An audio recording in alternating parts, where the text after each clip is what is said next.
Olá, boa tarde. Sou Clarice Caetano Ferreira, professora de crianças do terceiro ano do ensino fundamental menor em uma escola da rede pública de ensino no município de Alto do Estado do Pará.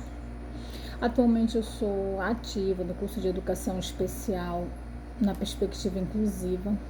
Eu sou uma pessoa de pele parda, 50 anos, cabelos pretos, compridos, uso óculos de haste preta e dourada, tenho os olhos pretos, estou usando uma blusa rosa em meu ambiente de estudo em casa.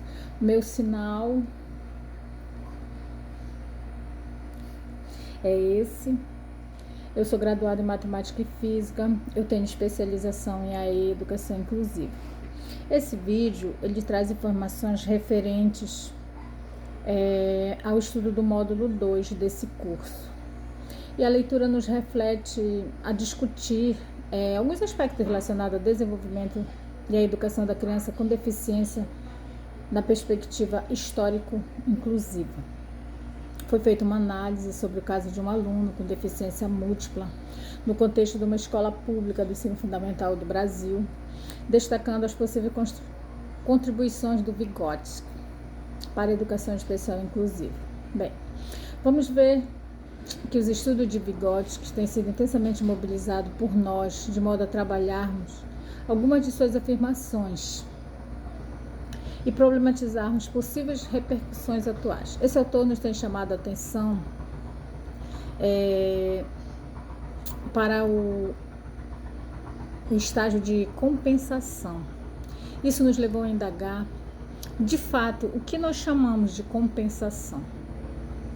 Em outro trabalho, nós temos discutido a ideia de compensação relacionada à correção social do déficit orgânico da criança.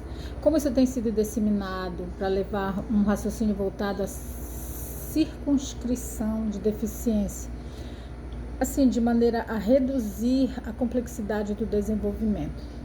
Essa forma de conceber tem como objetivo a normalização do indivíduo e não a transformação das condições sociais, que atendem à diversidade a partir da constituição do ser humano. A pesquisa de campo com esse aluno que eu citei anteriormente aconteceu em 2010 numa escola pública do estado de São Paulo, no Brasil, com foco no aluno foi o Andy. Ele nasceu em 1999, ele apresentava múltipla deficiência e tinha sequela da síndrome de Alzheimer. Ele não falava, ele realizava poucos movimentos voluntários, tanto dos membros superiores quanto dos membros inferiores.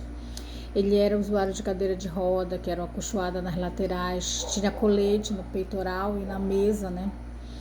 E ele demandava um suporte para fazer essas atividades básicas.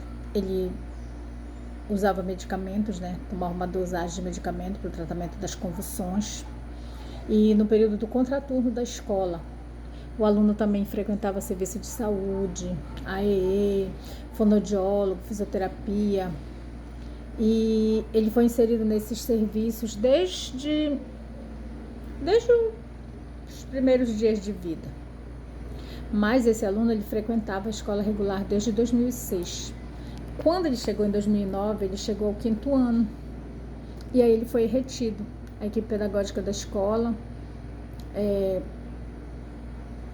reteu esse aluno. E aí não contava mais com um professor de referência que pudesse dar uma maior assistência. Era só o professor titular da turma, né? E ele frequentava essa sala, eram muitos alunos, 28 alunos, uma professora que era recém-formada em pedagogia, que passou a integrar o quadro docente dessa escola. Então, nesse sentido, o Vygotsky, em 1996, ele fala sobre o método histórico genético e busca investigar a emergência das funções psicológicas, né? Dos modos de atividade do indivíduo, do desenvolvimento, do processo, do movimento, da transformação geral do aluno. Com isso, o nosso olhar fica assim, mais orientado para a dinâmica das relações de ensino, para os gestos que foram produzidos e, com certeza, a impossibilidade desses movimentos. Aí nós, a partir da leitura, né, fui acompanhando o aluno em foco, mais de um ano, e vendo registros semanais, diários, os diários de campo, seguindo o trabalho, Mas aí o que se percebe é que ele não tinha um avanço. Ele não tinha um avanço nos estudos dele, na aprendizagem dele. Então, Vygotsky diz que as contribuições da perspectiva histórico-cultural para o campo da educação especial inclusiva destacam a natureza social do desenvolvimento, o caráter da dinâmica, como é que o professor trabalha para que esse aluno avance.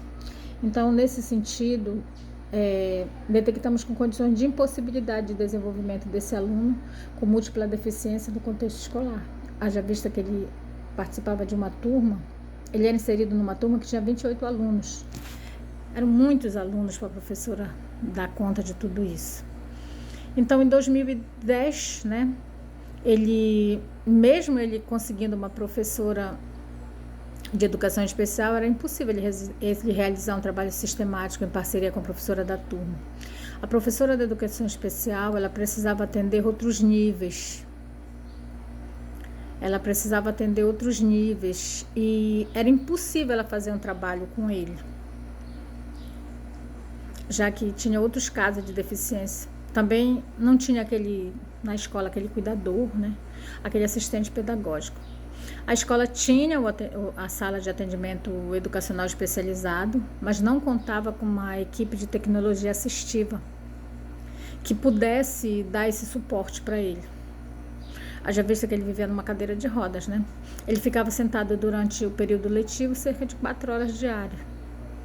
E sobre os modos de participação do aluno, ele dormia na sala de aula, ele ia para a escola no estado sonolento, quando ele acordava, balançava o chocalhozinho assim para produzir um som, né? E ele acompanhava com os olhos o movimento. Quando ele era estimulado, ele apresentava atenção dispersa, fixava o olhar para as paredes, assim, um olhar disperso, distante, né? Diante de toda essa situação que foi vivida pelo aluno na escola, eu pude ver assim a questão dos obstáculos encontrados no ensino da criança com deficiência, os quais são recorrentes, contemplados, mesmo sendo problema da criança, respaldando-se no déficit orgânico. Então, houve um momento em que a professora da educação infantil dele se encontrou com ele e tinha uns outros meios de conversar com ele, de chamar a atenção dele, né? Questão de experiência, né? No entanto, na perspectiva histórico-cultural, esses obstáculos são produzidos na relação da criança com o meio escolar. E houve um impacto assim muito grande, né? A possibilidade de sustentação criada na dinâmica da aula.